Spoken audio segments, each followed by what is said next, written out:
Yeah, I mean, it developed in a sense that we did not really anticipate. Initially, we saw a deep slowdown in activity, but that quickly picked up, and clearly the managers had to adopt, as also the LPs currently, to do virtual due diligence, but they seem to do it very well.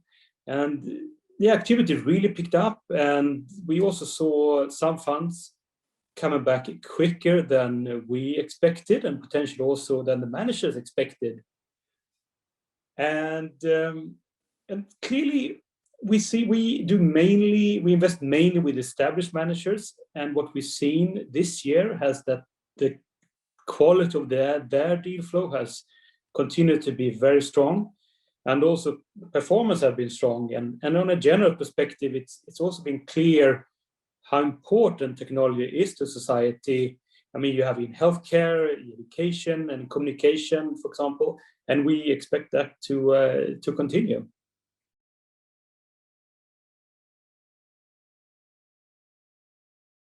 Yeah, today I think I think one area that I'm especially excited about following, which may be a bit on the longer term perspective, is I have a sort of slight life science background, and what I find exciting is the emergence between healthcare and technology, and not only in the sense of healthcare IT, but also really the emergence between biotech or biologics and technology, and to see which firms will come through as the most successful ones. Will it be from the pure tech angle, the pure biotech, or the firms with dual strategies, or will it just be firms coming up purely focused on this convergence between biotech and technology?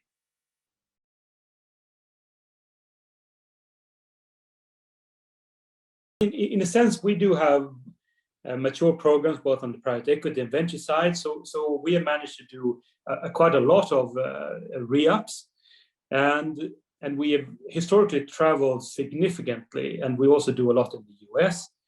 And then we managed to continue building relationships with our current managers.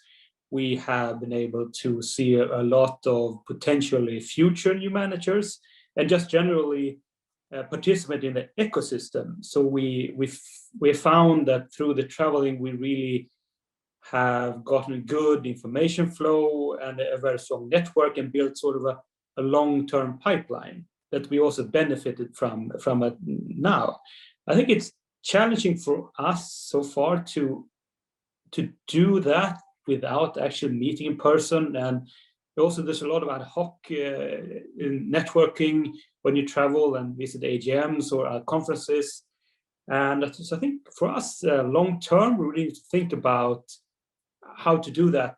But we anticipate traveling to come back, and perhaps not in the same extent.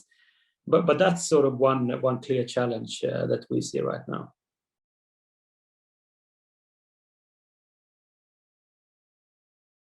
Yeah, I mean, we have, as the managers themselves, been really forced to adapt to the more virtual due diligence, and also, I mean, when we look at due diligence, as I spoke with before, it's not purely at the time when the fund is raised. We really try to see it as an ongoing process. So try to see managers between fundraisings, on AGMs, advisory boards, but also when it comes to new managers, we can spend 2 years with one and sort of meet 3 or 4 times, and yeah, that we adapted in a sense. We do it all virtually, but specifically to the fundraisings, we clearly there's a lot to get about to meet in person, but we also seen some very positive developments from the virtual setting. We have managers doing excellent video on demand libraries when they bring on topics. We have had managers doing live sessions on different topics for our LPs with Q&A. And then if we sort of do that, and on top of that can have one-on-ones, we find it works quite well. And also on the one-on-ones, we normally try to see quite many of the team members, But on the virtual setting, it was easier to schedule with a broader range of team members, also junior people, and which we find is very valuable. And we have a recent example on a smaller firm that we actually managed to get the whole team together. So we had one session with the whole firm, with a great interaction and the great opportunity to see how they interacted with each other. And I think that could actually be pretty hard to do in person.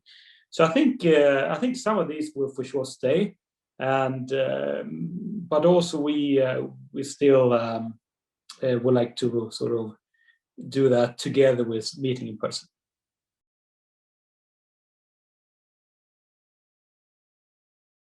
It's I can go back to this emergence between biotech and technology, but also I can also look at it from a pure LP perspective.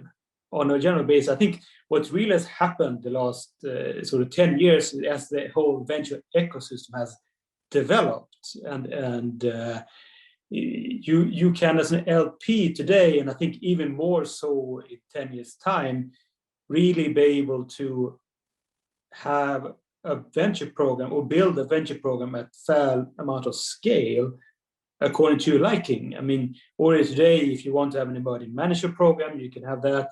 If you want to have a seed fund program, there are some already, I mean, you have managers doing co-investment or SPV strategies that you can go after, but also generally that the established and really experienced pool of managers has increased, and that will continue to increase. So I think there will be even better opportunities as an LP, if you work hard and network very much, to really create strategies in the venture according to you, like really what you are after.